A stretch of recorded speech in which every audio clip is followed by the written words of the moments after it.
Thermodynamics, the branch of physics concerned with heat, energy, and their ceaseless transformations, is not just about molecules bouncing around in a chaotic dance. It governs an unavoidable truth about life. Disorder is inevitable, and maintaining order is an energy-draining, often futile battle.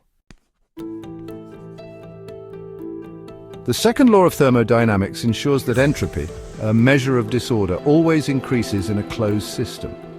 This is why no matter how carefully you arrange your bookshelves, they will inevitably descend into chaos. It's why a well-planned day will, without fail, be derailed by unexpected emails, delayed trains, or the sudden unshakable need to reorganize your kitchen. The natural state of things is mess, and fighting it requires effort. Camilla uses a simple but relatable example: tidying a room. To some, an unmade bed and scattered clothes signify chaos. To others, it's an intricate, highly personal system of organization, also known as controlled mess. But why does disorder naturally increase? Thermodynamics explains that without a continuous input of energy, systems tend toward disorder. In other words, the moment you stop actively maintaining order, things fall apart, both physically and metaphorically. If complete order is unsustainable, the real question becomes how much effort is worth investing before you start diminishing returns. Thermodynamics suggests a pragmatic approach. Rather than chasing an unattainable ideal of perfect organization, aim for functional order. This applies not just to physical spaces, but to all areas of life. A completely structured work routine may look good on paper, but in practice it leaves no room for creativity or adaptation. The most successful systems, whether in nature, businesses, or personal habits, strike a balance between order and disorder. Too much rigidity stifles flexibility. Too much chaos breeds inefficiency.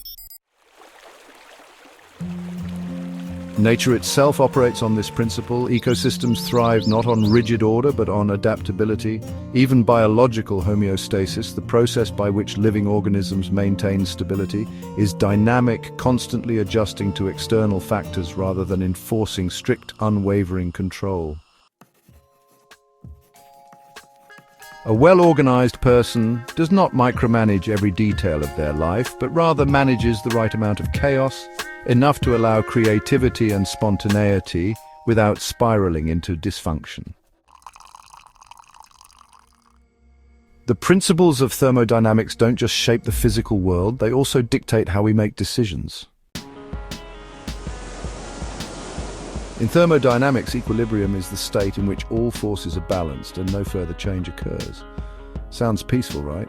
Not necessarily. In human life, a state of absolute equilibrium, where everything is perfectly stable, can actually be counterproductive.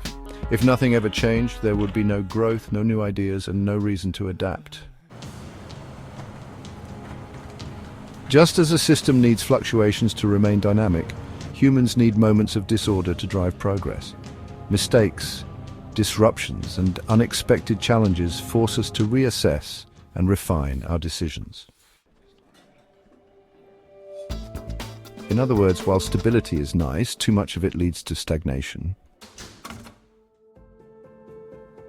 This is why businesses that resist change eventually become obsolete. It's why people who avoid uncertainty often miss out on new opportunities, and it's why the best decision-making processes acknowledge that some degree of disorder is not just tolerable, it's necessary. If entropy is always increasing, does that mean we should abandon all attempts at order and let chaos reign? Not quite. The key is strategic energy investment, putting effort where it actually matters rather than trying to control everything.